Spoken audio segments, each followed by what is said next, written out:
Assalamualaikum warahmatullahi wabarakatuh. Di sini saya Brafika Bunga Fitriana dengan NIM 2017-069 dari kelas Manajemen Law Firm F. Di sini saya akan menjelaskan sedikit tentang manajemen law firm. Pengertian manajemen adalah sebuah proses untuk mengatur sesuatu yang dilakukan oleh sekelompok orang atau organisasi untuk mencapai tujuan organisasi tertentu, dengan cara bekerja sama memanfaatkan sumber daya yang dimiliki. Secara etimologi, kata manajemen diambil dari bahasa Prancis kuno, yaitu manajemen, yang artinya adalah seni dalam mengatur dan melaksanakan. Manajemen dapat juga didefinisikan sebagai upaya perencanaan, perkoordinasian, perorganisasian, dan pengkontrolan sumber daya untuk mencapai sasaran secara efisien dan efektif. Dalam buku karya Tehani Handoko, manajemen disebutkan ada 3 alasan utama mengapa manajemen diperlukan. 1. Manajemen diperlukan agar tujuan pribadi dan organisasi dapat tercapai. 2. Manajemen juga diperlukan untuk menjaga keseimbangan antara tujuan-tujuan, sasaran, dan kegiatan yang saling bertentangan dari pihak yang punya kepentingan dalam organisasi. Ketiga, manajemen dibutuhkan untuk mencapai keefisien dan efektivitas suatu kerja organisasi. Tujuan manajemen law.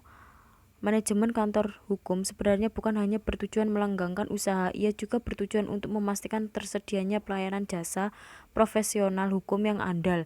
Halaman 4. Pengolahan memang sangat tergantung pada tipologi kantor hukum. Kalau bentuknya praktisi tunggal, tentu saja relatif gampang karena organisasi yang harus dikelola begitu ramping.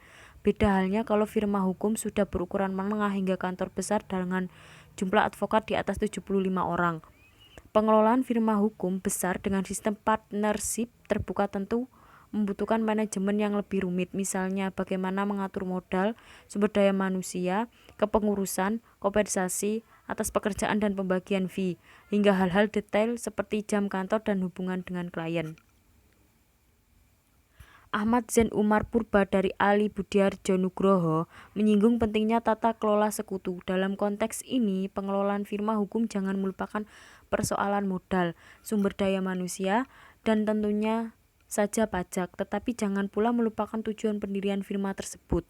Sri Indria Stuti Hadi Putranto, pendiri sekaligus senior partners pada Hadi Putranto, menegaskan bahwa seluruh awak firma mestinya paham tujuan yang hendak dicapai. Halaman 102. Menurut Ira Adi Murti, kontributor utama terhadap pencapaian tujuan itu adalah manajemen sumber daya manusia. Halaman 33.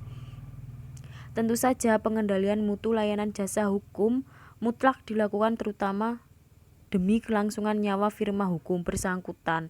Advokat boleh saja gonta-ganti dari firma sesusai jalan terus. Yang penting dijaga menurut Todung Mulyono Lubis adalah kepercayaan atau truths. Halaman 98. Untuk menjaga kepercayaan, khususnya dari klien, pengelolaan firma hukum harus mendalami strategi pemasaran. Mendapatkan klien baru tidaklah mudah dan mempertahankan klien yang lama lebih sulit. Begitu kata Felix Untung Subadjo, halaman 73. Profesi pengacara sebenarnya belum tentu lebih dahulu mengenai kasus dan hukum dibanding orang lain.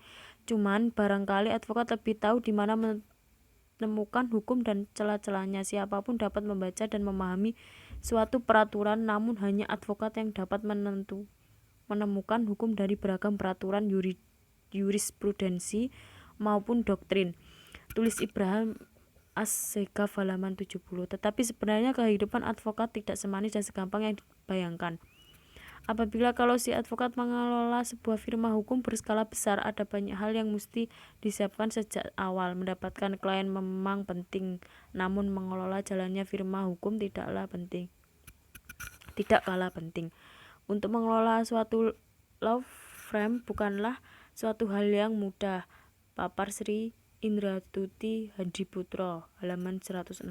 Persiapan yang matang, termasuk mengatur detail hal-hal kecil, turut menentukan kelanggengan suatu firma hukum. Karena itu, pendiri atau partners law firm perlu menguasai ilmu manajemen. Di Amerika Serikat sudah biasa sebuah kantor hukum berusia lebih dari 1 abad, meskipun para pendiri dan partnersnya sering Gonta-ganti sebaliknya di Indonesia masih jarang ditemukan kantor advokat yang bertahan dalam waktu yang lama. Bisa jadi penyebabnya karena firma hukum tersebut tidak dikelola dengan baik. Kantor hukum yang baik tidak hanya dilihat dari bagaimana kualitas advokat yang dimiliki, manajemen kantor hukum juga perlu diperhatikan untuk memastikan kantor hukum yang dibangun dapat bersaing dengan kantor hukum lainnya. Salah satu aspek penting dalam manajemen kantor hukum adalah melihat struktur biaya. Menurut Bimo, merencanakan model bisnis yang tepat menjadi perlu agar penggunaan waktu yang efektif, pemasaran anggaran yang lebih terencana, membangun tim yang lebih baik, dan tentunya mendapatkan pendapatan sesuai target. Seringkali pengambilan keputusan menjadi sulit karena masih bingung arus kas bisnis. Adapun aspek penting lainnya yang harus diperhatikan terkait manajemen kantor hukum yaitu menentukan segmen pelanggan, proposisi nilai, saluran, hubungan pelanggan, aliran pendapatan, sumber daya kunci, aktivitas utama, mitra kunci, dan struktur biaya. Demikian yang bisa saya sampaikan, kurang lebihnya saya minta maaf. Wassalamualaikum warahmatullahi wabarakatuh.